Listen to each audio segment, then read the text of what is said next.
Now अपन आगे move करते हैं पार्ट नंबर 3 पर, थर्ड पार्ट के ऊपर, है ना। तो थर्ड पार्ट इसका मूव करते हैं। Third is A comma belongs to R, A comma B belongs to R, B comma C belongs to R. That implies A comma C also belongs to R. Now, अब इस question का meaning आपको समझ में आया कि नहीं, वो आप पहले बताना है ना। फर्स्ट का रिलेशन सेकंड एलिमेंट के साथ है, गिवन एंड सेकंड एलिमेंट का रिलेशन थर्ड एलिमेंट के साथ है, ये भी गिवन है। अब आपको ये चेक करना है कि फर्स्ट एलिमेंट का रिलेशन थर्ड एलिमेंट के साथ है या नहीं, ये आपको चेक करना है। चलो शुरू करें। क्वेश्चन समझ में आया? वापस रिपीट करूं, ये आपको ऑलरेडी गिवन है कि एलिमेंट नंबर 1 एलिमेंट नंबर 2 से रिलेटेड है, एलिमेंट नंबर 2 एलिमेंट नंबर 3 से रिलेटेड है। ये आपको ऑलरेडी गिवन है। आपको चेक क्या करना है कि क्या element number 1 first element third element से रिलेटेड है या नहीं, ये आपको चेक करना है। क्लियर? और मैंने आपको बताया इसको लिखने का मेथड क्या है, अभी लिखते हैं। अगर ए में से बी को माइनस करें और इंटीजर है तो ए और बी आपस में रिलेटेड हो गए। अगर बी में से सी को माइनस करें और आंसर इंटीजर है तो बी और सी आपस में रिलेटेड हो गए। अब ए और सी को आपको चेक करना है कि क्या ए में से सी को माइनस करने पर इंटीजर आएगा या नहीं, वो अभी अपन लिखते हैं वर्ड्स के रूप में। Now because A comma B belongs to R, B comma C belongs to R, that implies A minus B belongs to Z and B minus C belongs to Z. Any doubt? किसी को बोलो।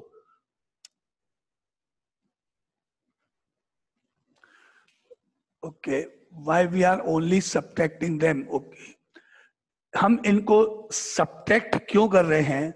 Add भी कर सकते हैं, multiply भी कर सकते हैं, डिवाइड भी कर सकते हैं, बहुत सारे आपके पास बहुत सारे तरीके। आप एलसीएम भी ले सकते हो, एचसीएफ भी ले सकते हो, ए और बी को ऐड भी कर सकते हो, डिवाइड भी कर सकते हो, मल्टीप्लाई भी कर सकते हो, और ए को 2 से इंटू करके बी को ऐड भी कर सकते, बहुत सारे। लेकिन ये कैसे डिसाइड हुआ कि हम यहाँ पर ये डिसाइड करने के लिए कि वो पेयर आर को बिलोंग करता है कि नहीं, कोई भी पेयर, ये डिसाइड करने के लिए उन दोनों एलिमेंट्स को माइनस करें या प्लस करें या क्या करें, कैसे मालूम करेंगे कि इन दोनों को ए और बी को मैं क्या ऑपरेट करूं चेक करने के लिए? कौन बताएगा?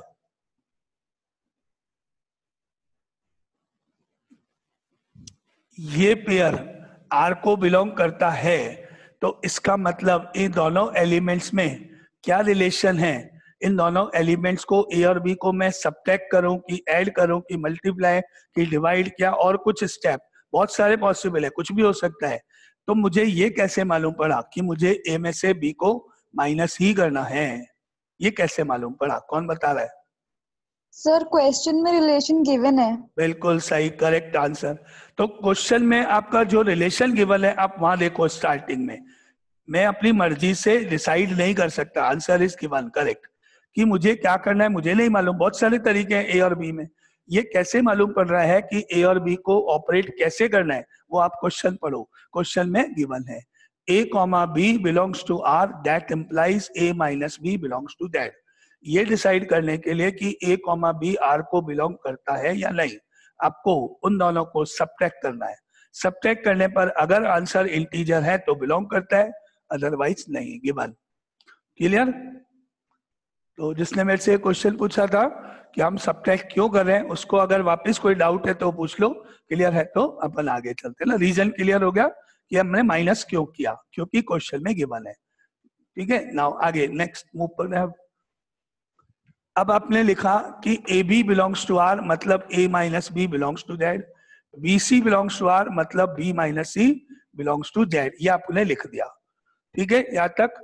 नाउ अगर मैं इन दोनों को ऐड करूं, that implies A minus B plus B minus C, इनका एडिशन करूं तो आंसर जो है वो भी इंटीजर को ही बिलोंग करेगा, because sum of two integers sum of two integers is always an integer, ये आपका रीजन है कि आपने यहाँ पे लिख दिया कि ऐसा क्यों है, क्योंकि हमको मालूम है तो इंटीजर्स का सम हमेशा इंटीजर ही होता है. Sum of two integers is always an integer. Any doubt?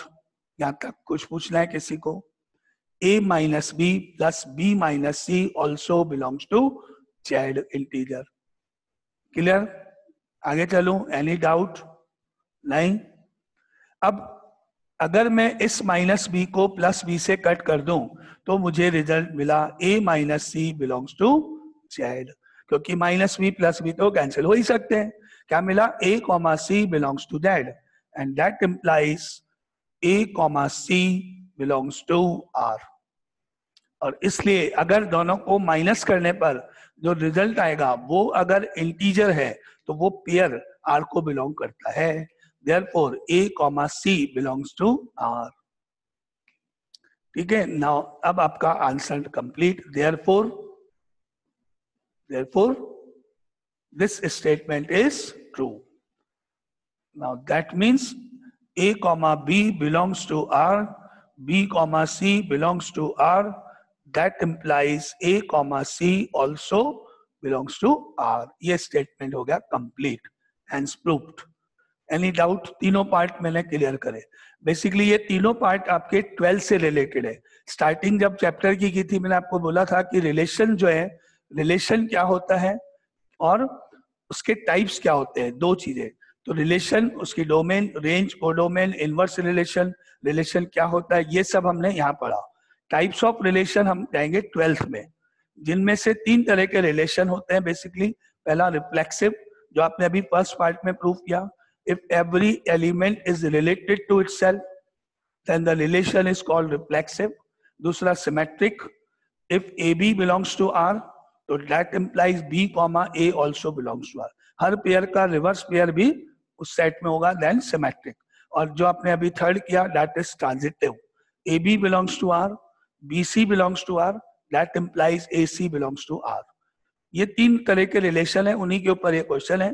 Basically पूरा कंप्लीट पार्ट तो 12th का है, लेकिन एक क्वेश्चन आपके एनसीईआरटी में इस तरह का है. ठीक है. थ्योरेटिकल आपको लिखने का तरीका. चले आगे.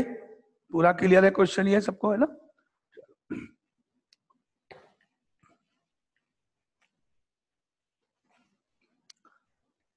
नाउ अब आगे नेक्स्ट क्वेश्चन लेते हैं. सेम टाइप का क्वेश्चन है, मेथड सेम है उसका. एग्जाम्पल नंबर 9 है. Let R be a relation. R be a relation on set N defined by R is equal to A comma B such that A comma B belongs to N and A is equal to B square. A is equal to B square. Now, first, are the following true? Are the following true? First part, A comma A belongs to R. For all A belongs to N, natural number. पहले इसी को बताओ, आप में से कौन बताएगा? True या फॉल्स पहले डिसाइड करोगे. अगर ये ट्रू है तो ठीक है, उसको मैं लिख दूंगा कैसे, जैसे पहले लिखा था. लेकिन अगर ये फॉल्स है तो आप मुझे कोई एक एग्जाम्पल सपोर्ट में लिख के बताओगे. सब एग्जाम्पल से चलेगा. फॉल्स के केस में एग्जाम्पल अलाउड है, ट्रू में नहीं. तो आप में से पहले कोई ये डिसाइड करो, ये बताओ कि ये स्टेटमेंट ट्रू है या false. Same, every element is related to itself. Relation होने के लिए रूल है A is equal to B square.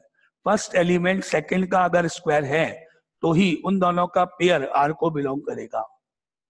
Answer is true. Answer is true. अगर फर्स्ट एलिमेंट सेकंड एलिमेंट का स्क्वायर है तो ही वो बिलोंग करेगा, और दोनों एलिमेंट्स सेम भी होने चाहिए. दोनों एलिमेंट्स एक जैसे भी होने चाहिए, और जो पहला एलिमेंट है वो दूसरे एलिमेंट का स्क्वायर भी होना चाहिए, और दोनों एलिमेंट्स n को बिलोंग भी करने चाहिए। आपको बताने हैं दो natural numbers, same to same number, एक जैसे, दोनों नंबर सेम, अलग अलग नहीं, सेम, और उनमें से जो पहला नंबर है वो दूसरे नंबर का स्क्वायर होना चाहिए। ऐसा एक पे नहीं अप्लाई होगा, सब पे अप्लाई होना है। सारे नेचुरल नंबर की बात करूं मैं, एक एक करके आपको सारे नेचुरल नंबर चेक करने हैं। अगर सारे नेचुरल नंबर चेक करने पर आपका आंसर हुआ कि ये हमेशा ट्रू है तो ही ट्रू होगा। क्या ये फॉल्स है या ट्रू है, कौन बताएगा? आंसर आ रहा है ट्रू फॉल्स दोनों तरह के। पहले ट्रू सबने बोला, अब कुछ लोगों के आंसर है false. Now answer false is correct, this statement is false, क्योंकि आपको मालूम है कि 1,1 ये तो R को बिलोंग करेगा, because 1 is equal to 1 square होता है, क्योंकि फर्स्ट एलिमेंट सेकंड का स्क्वायर होता है अगर पेयर 1,1 है तो। लेकिन मैंने आपको कहा सारे पेयर चेक करने होते हैं। 1,1 के बाद 2,2 बिलोंग्स टू R होता अगर पहला एलिमेंट सेकंड एलिमेंट का स्क्वायर होता तो। लेकिन हमको मालूम है कि ये वाला स्टेटमेंट रॉन्ग है, ये रॉन्ग है। 2 का स्क्वायर नहीं होता है। 3 is not equal to 3 square, केवल 1 ही है। सारे एलिमेंट्स चेक करने हैं, सारे नेचुरल नंबर, कहीं भी फॉल्स हुआ, कोई भी एक मिसिंग हुआ तो नहीं होगा। 1 भी होना चाहिए, 2 भी होना चाहिए, 3 ऑल बोल रहा हूँ, all. A belongs to R for all A belongs to natural. सारे नेचुरल नंबर का लिए चेक करना है। Every natural number is related to itself, ये आपको बताना है। नाउ एक बार वापस, क्या अब भी किसी को डाउट है कि ये स्टेटमेंट ट्रू है, या अब सब इस बात पे एग्री करते हैं कि yes this statement is false? Yes sir. अगर किसी को कोई या तो समझ में नहीं आया तो बोलो, या अगर किसी को लगता है कि ये ट्रू है अभी भी, या और भी कोई प्रॉब्लम है तो आप मेरे से पूछो। अगर सबको समझ में आ गया कि ये फॉल्स है, क्यों है, तो मैं बस लिखने का मेथड लिखना है बस मुझे, ना। क्लियर? ओके, तो अब अपन इसको लिख देते हैं बस यहाँ पे रीजन के साथ। कैसे लिखते हैं, शो कैसे करते हैं, ये अपन क्लियर कर चुके हैं। तो कोई भी एक एग्जाम्पल अपन यहाँ पे शो कर देंगे इसके लिए। जैसे 2,2 का शो कर दो, या 3,3 का कोई भी एक शो कर दो, है ना। जैसे ऐसे लिखो, because 2 is not equal to 2 square, 2 is not equal to 2 square, that means 2,2 does not belong to R। क्योंकि हमने जब चेक किया तो 2 के लिए ये फॉल्स निकला, क्योंकि 2 का स्क्वायर नहीं है।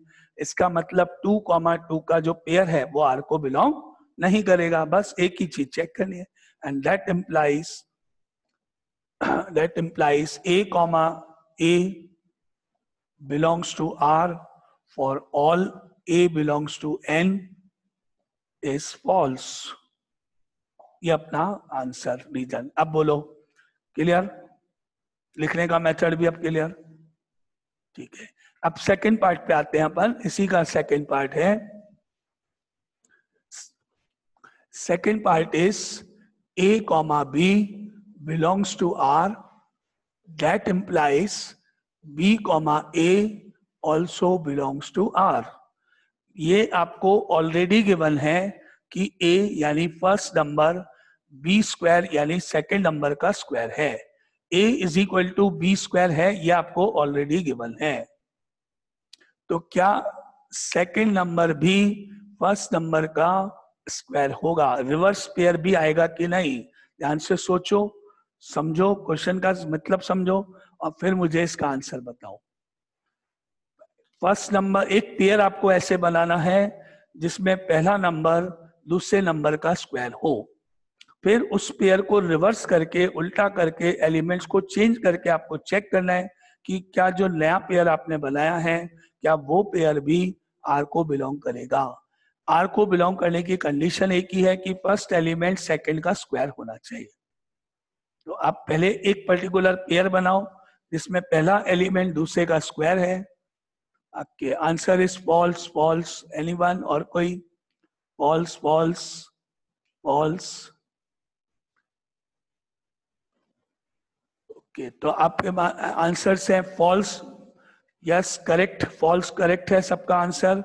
ये फॉल्स नहीं है, सॉरी ट्रू नहीं है, क्योंकि अगर पहला एलिमेंट सेकंड का स्क्वायर है तो सेकंड एलिमेंट फर्स्ट का स्क्वायर हो ही नहीं सकता है।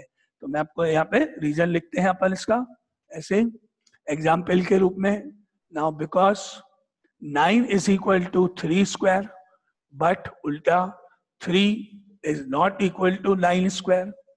9 तो 3 का स्क्वायर है, लेकिन रिवर्स इनको इंटरचेंज करने पर जो बना वो सही नहीं है।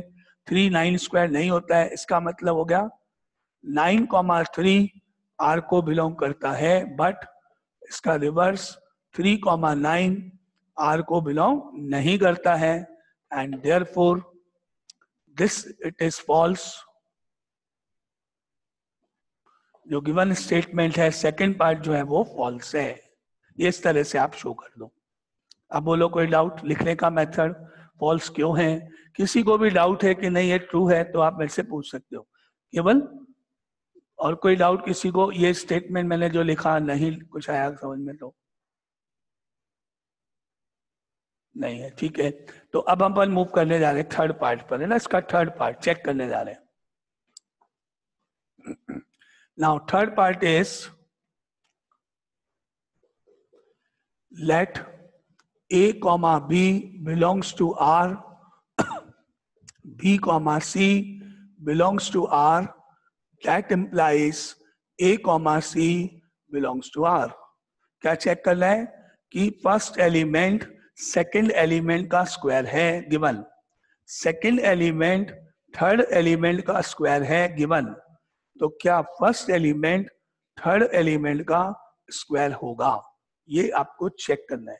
यानी आपको पहले एक ऐसा पेयर लिखना है जिसमें पहला एलिमेंट दूसरे का स्क्वायर है, देन सेकंड पेयर ऐसे बनाना है जिसमें सेकंड एलिमेंट मतलब वही एलिमेंट रिपीट करना है, फर्स्ट प्लेस पे लिखना है ना, और वो एलिमेंट थर्ड का स्क्वायर है। फिर आप चेक करना फर्स्ट और थर्ड का रिलेशन। तो डिसाइड करो आराम से सोच के, जल्दी नहीं, ट्रू फॉल्स विद एग्जाम्पल भी सोच लो कोई। तो आंसर्स आ रहे हैं मेरे पास ऑलमोस्ट सबके फॉल्स। तो अपने पास एक एग्जाम्पल के रूप में अपन कोई नंबर ले रहे हैं, पेयर बनाएंगे, फर्स्ट नंबर सेकंड का स्क्वायर होना चाहिए और सेकंड नंबर फर्स्ट का स्क्वायर होना चाहिए।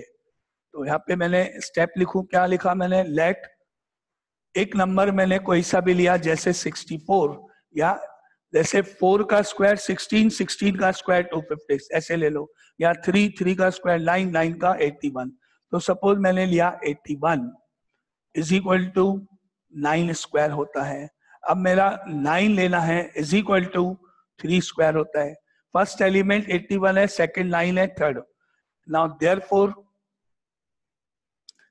81 is not equal to 3 square, लेकिन फर्स्ट एलिमेंट थर्ड का स्क्वायर नहीं है।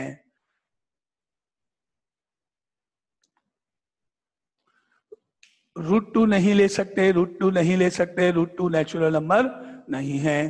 तो एग्जाम्पल में आपने 4 2 √2 लिया तो वो गलत एग्जाम्पल हो जाएगा। आपको नंबर्स रूट में नहीं लेने हैं इस तरह से। 81 9 3 ये चेक कर लिए इस तरह से, या 2 का स्क्वायर 4 4 का 16, तो 16 4 2 ये आपने चेक कर लिया, इस तरह से ले ले, ठीक है। तो अपने पास आया 81 is equal to 9 square, 9 is equal to 3 square, but 81 is not equal to 3 square. That means 81,9 belongs to R, 9,3 belongs to R, but 81,3 does not belong to R, and therefore it is false. ये आपका complete question with reason. First जो आपने prove किया था that is called reflexive, second is symmetric, third is transitive. तो ये reflexive नहीं है, सिमेट्रिक नहीं है, ट्रांजिटिव नहीं है, क्योंकि तीनों के आंसर्स आपके फॉल्स आए हैं। Any doubt? नहीं? मतलब ये दोनों क्वेश्चन जो थ्योरेटिकल थे आपको क्लियर है, आपको समझ में आ गए, कोई डाउट नहीं है ना, क्लियर।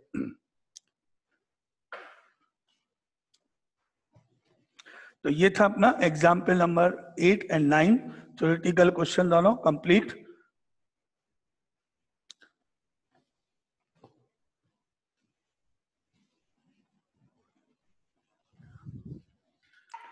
अब आगे मूव करेंगे अगर अपन, तो नेक्स्ट क्वेश्चन पे आपका ये रिलेशंस वाला जो पार्ट है वो कंप्लीट हो गया है।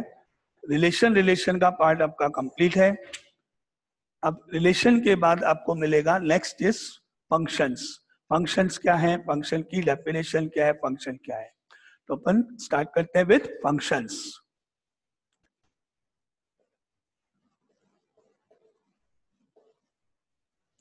नाउ फंक्शंस डेफिनेशन और क्या मतलब है, let are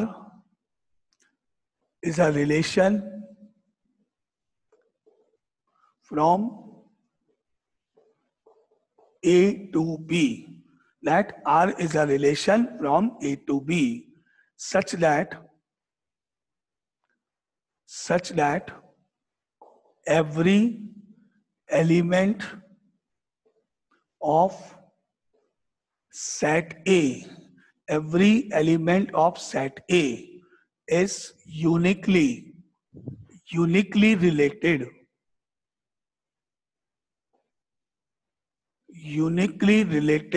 to an element of set B,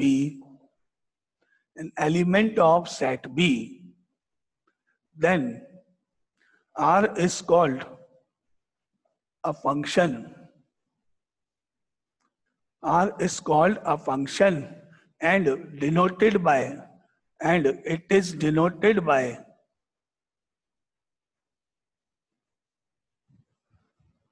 कैसे लिखते हैं इसको, F A to B, ऐसे। F फंक्शन का सिंबल, फंक्शन के लिए जनरली अपन F डिनोट करते हैं, और A to B, यानी F is a function from A to B, ये अपना लिखा हुआ है पार्ट। अब इसको आप लिखो डेफिनेशन को, मीनिंग क्या है वो मैं आपको भी एग्जाम्पल से क्लियर करता हूं, पहले आप इसको लिख लो। कोई डाउट इसकी है लैंग्वेज में तो आप पूछो, एग्जाम्पल से आपको क्लियर हो जाएगा और किसका मीनिंग क्या है। डेफिनेशन ऑफ फंक्शन ये है अभी आपके सामने। क्या ये सबने लिख लिया है? जिसने नहीं लिखा है वो बोल देना। ओके, मतलब आप सबने इसको लिख लिया। तो अब अपन एग्जाम्पल लिखते हैं यहाँ पे।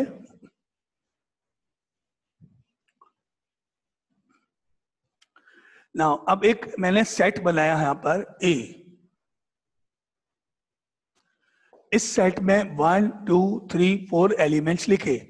अनदर सेट बनाया मैंने B, इसमें मैंने A B C D कुछ एलिमेंट्स लिख दिए। अब मैंने 1 से एक एरो बनाया B तक, मतलब 1 का रिलेशन B से है, और 2 से एक एरो बनाया सपोज D तक, तो सपोज 2 का रिलेशन D से है। 3 से मैं गया A तक, मतलब 3 का रिलेशन A से है, एंड 4 से मैं जा रहा हूं C तक, मतलब 4 का रिलेशन C से है।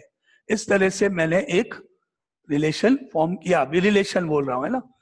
अब मैंने ये चेक किया कि 1, इस सेट का 1 इधर रिलेटेड है या नहीं। पहले आप मुझे ये चेक करोगे कि सेट A का, फर्स्ट सेट का A का हर एलिमेंट रिलेटेड होना चाहिए। सेट A में कोई भी एलिमेंट ब्लैंक नहीं होना चाहिए जिसका रिलेशन एग्जिस्ट नहीं करे। Every element of set A should be related. तो क्या ये लाइन मैंने जो बोली सही है इस एग्जाम्पल पे?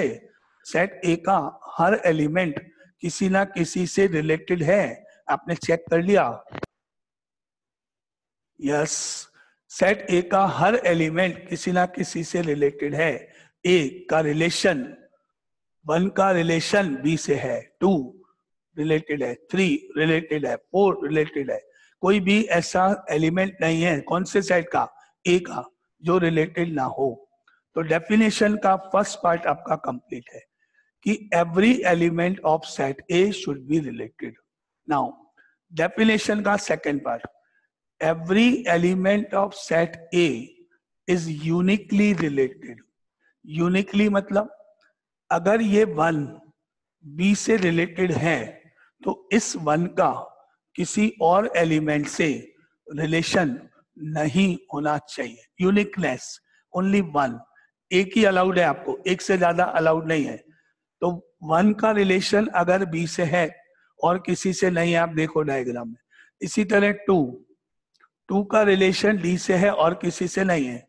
नाउ 3 A से रिलेटेड है और किसी से नहीं है. एंड 4 C से रिलेटेड है और किसी से नहीं है. Number 2, definition number 2, part number 2. वापिस सुनना. Every element of set A is related and every element of set A is uniquely related. Therefore, this relation is a function from A to B. अपन ने decide कर दिया. Yes, correct. बोलो, कोई doubt? Definition का meaning आपको समझ में आया इस एग्जाम्पल में? और लिख रहे हैं अभी एग्जाम्पल. पहले ये एग्जाम्पल देखो. लिख लूं तो आप इसके नीचे ऐसे लिखोगे, because every element of set A is uniquely related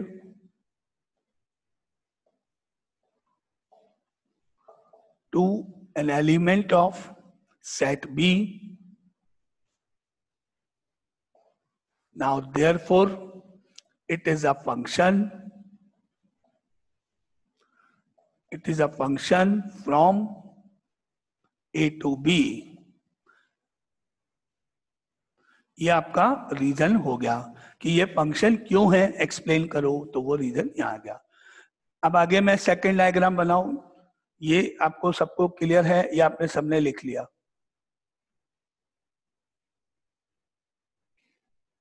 okay.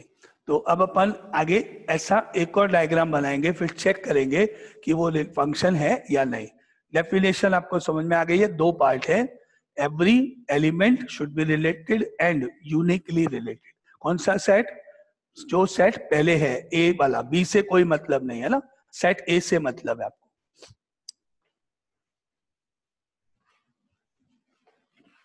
Now अब एक और डायग्राम मेरे पास यहाँ बनाने जा रहा हूं. Second diagram. ये सपोज एक सर्किल मैंने ड्रॉ किया. ए 1 2 3 4 नंबर्स हैं. अनदर सर्किल मैंने यहां बनाया B. A B C D element है. 1 का रिलेशन ए से है, 2 का रिलेशन बी से है, 3 का रिलेशन बी से है, 4 का रिलेशन सी से है. तो अब आप मुझे चेक करके बताओ कि क्या ये फंक्शन है या नहीं. सिर्फ आपको यस और नो लिखना है. फंक्शन है तो यस, नहीं है तो नो. सोचो आराम से, पहले ध्यान से, जल्दी नहीं करो. यस और नो. फंक्शन है तो यस, नहीं है तो नो.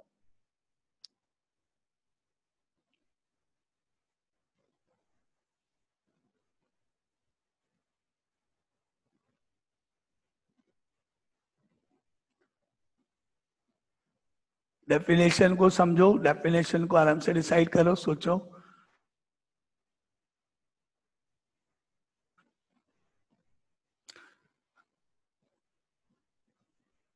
ओके. तो अपन कुछ आंसर्स आए हैं यस, कुछ आंसर्स हैं नो. चेक करते हैं एक एक करके. पहले एलिमेंट नंबर 1 को देखना और ये चेक करना कि एवरी 1 जो एलिमेंट है वो एलिमेंट 1 किसी ना किसी से रिलेटेड है या नहीं, और 1 यूनिकली रिलेटेड है या नहीं. आप ये चेक करना, फिर उसके बाद मैं आगे बता रहा हूं क्या है. तो मैंने पहले एक एक एलिमेंट लिया. पहले लिया मैंने 1 किससे रिलेटेड है? ए से. 1 और किसी एलिमेंट से रिलेटेड नहीं है, मतलब 1 इज यूनिकली रिलेटेड.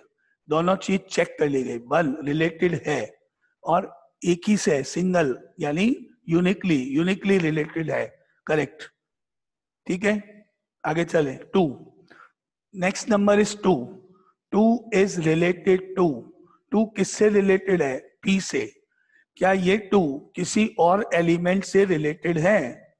नहीं. 2 is related to only B. Diagram देख लो, बताओ क्या ये 2 किसी और एलिमेंट से रिलेटेड है? नहीं, मतलब 2 is uniquely related again to single element B से uniquely related है. Now 3, next number is 3. 3 is related to B. 3 is related to only B. 3 is not related to any other element. 3 is uniquely related with B.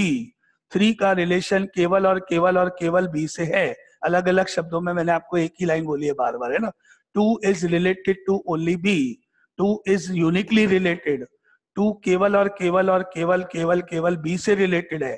Now therefore 3 तक मेरी checking complete हो चुकी है. Next is 4. 4 is related to C only. 4 का relation केवल और केवल C से है. 4 C के अलावा किसी और एलिमेंट से रिलेटेड नहीं है. नाउ सेट A के हर एलिमेंट को मैंने चेक कर लिया और फाइनली ये डिसाइड किया कि सेट A का हर एलिमेंट यूनिकली रिलेटेड है और ये डेफिनेशन ऑफ फंक्शन होती है. तो finally now it is a function. तो आप में से जिन लोगों ने आंसर फॉल्स लिखा था कि no it is not a function, वो अब मेरे कहने के बाद एक बार फिर से सोचो और फिर मेरे से आप पूछना डाउट क्या है. ठीक है, शॉर्ट में मैं वापस रिपीट कर रहा हूं.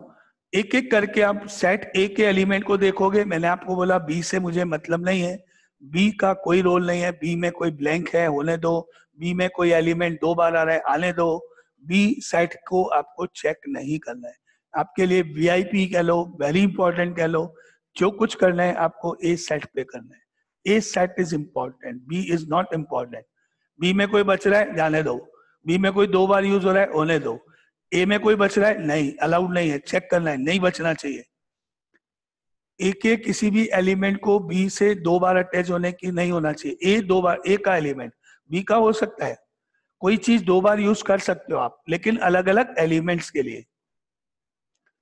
नाउ फाइनल आंसर लिखने जा रहे हैं. Yes it is a function.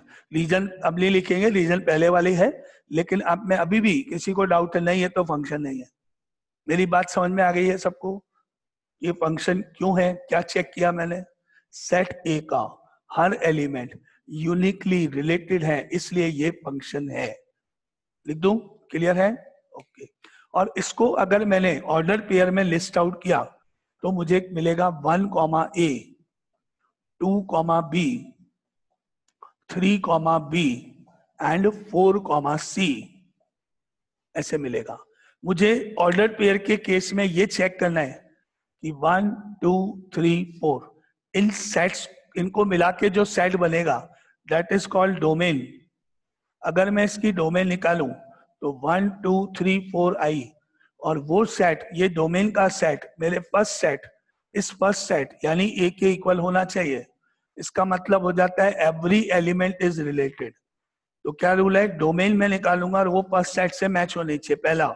And दूसरा, फर्स्ट प्लेस का जो एलिमेंट है, फर्स्ट एलिमेंट, वो रिपीट नहीं होना चाहिए. फर्स्ट एलिमेंट रिपीट नहीं हो सकता है, फर्स्ट एलिमेंट रिपीट नहीं होना चाहिए. सेकंड एलिमेंट की बात नहीं कर रहा हूं. सेकंड एलिमेंट में 2 बार भी है होने दो. मैंने आपको अभी बताया कि आप फर्स्ट एलिमेंट को चेक करने जा रहे हो, तो मेरे को जब ऑर्डर पेयर के रूप में है तो ऐसे चेक करना है. 2 बातें, डोमेन फर्स्ट सेट के इक्वल होनी चाहिए, फर्स्ट एलिमेंट रिपीट नहीं होना चाहिए. Now finally answer is yes it is a function.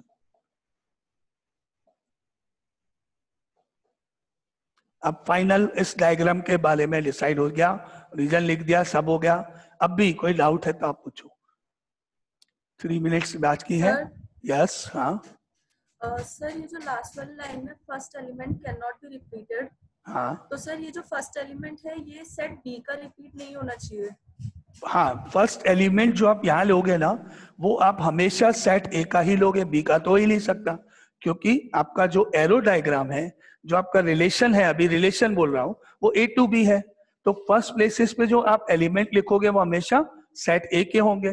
तो सेट ए का ये एलिमेंट यहाँ यहाँ यहाँ रिपीट नहीं होना है. 1, अब 1 नहीं आना चाहिए कहीं भी फर्स्ट प्लेस पे. 2 2 ने एक ही बार आना चाहिए फर्स्ट प्लेस पे, 3 फर्स्ट प्लेस पर एक ही बार आना चाहिए। फर्स्ट प्लेस का एलिमेंट जो डोमेन बना रहा है वो एलिमेंट रिपीट नहीं होना चाहिए। और फर्स्ट प्लेसेस पे हमेशा कौन से एलिमेंट आएंगे? जो सेट ए के होंगे। बी के तो आ ही नहीं सकते क्योंकि अपना order pair A to B जाता है। ठीक है, अगर रिलेशन बी टू ए है तो ये फंक्शन नहीं है। बी टू ए है तो उल्टा हो जाएगा, उल्टा हो जाएगा तो आपके पास a,1 b,2 b,3 c,4 हो जाएगा। उस केस में b रिपीट हो जाएगा तो हम कहेंगे it is not a function. B to A नहीं है, अभी अपन ए टू बी की बात कर रहे हैं। ठीक है, clear? Any doubt? It is a function from A to B, जैसा मैंने पहले लिखा था आपको नीचे रीजन। ओके, पहले मैंने आपको लिखा था ना कि इट इज अ फंक्शन क्यों है, रीजन लिखते हुए उसमें लिखा था, आप देखोगे तो from A to B mention किया था मैंने ना। और कोई डाउट? फर्स्ट एलिमेंट चेक करना है आपको, वो हमेशा सेट ए का होगा क्योंकि मैं आपको ए टू बी एरो बना के दे रहा हूं, तो आपको ए से स्टार्ट करना है। बी टू ए दूंगा तो बी का चेक करेंगे, बी का पहले आ जाएगा। क्लियर? ये डायग्राम है ना? ओके, अब एक डायग्राम और मैं यहाँ बनाता हूं, आप मुझे चेक करके बताना कि ये फंक्शन है या नहीं, सिर्फ यस और नो लिख के बताना। Diagram number 3।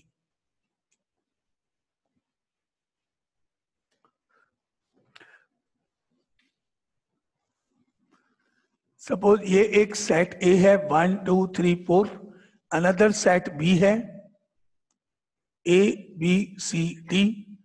1 बी से रिलेटेड है, 2 भी बी से रिलेटेड है, 3 भी बी से रिलेटेड है, 4 भी बी से रिलेटेड है। जितने भी एलिमेंट्स हैं 1 2 3 4 वो सब बी से रिलेटेड। आराम से वैसे 1 मिनट बची है जस्ट, तो आप फटाफट मुझे इसका आंसर बता दो, क्या ये फंक्शन है, क्या ये फंक्शन नहीं है? यस यस यस यस, सबका आंसर अभी यस है। ऐसा नहीं कि एक ने ऐसा यस बोला तो सब यस बोलो, चाहे समझ में आए चाहे नहीं आए, सोच के क्लियर करके, है ना। 100% आप अपने दिमाग से सेटिस्फाई हो कि यस, क्योंकि मुझे दोबारा से इसको एक्सप्लेन करने में कोई प्रॉब्लम नहीं है, तीसरी बार भी कोई प्रॉब्लम नहीं है, चौथी बार भी कोई प्रॉब्लम नहीं है। आप जितनी बार बोलोगे उतनी बार कोई प्रॉब्लम नहीं है। तो मतलब मैं ये मान लूं कि आप सबने यस जवाब दिया है और सबका आंसर सही है, yes it is a function. किसी को Yes. अब भी ये डाउट है कि फंक्शन है तो पूछ लेना।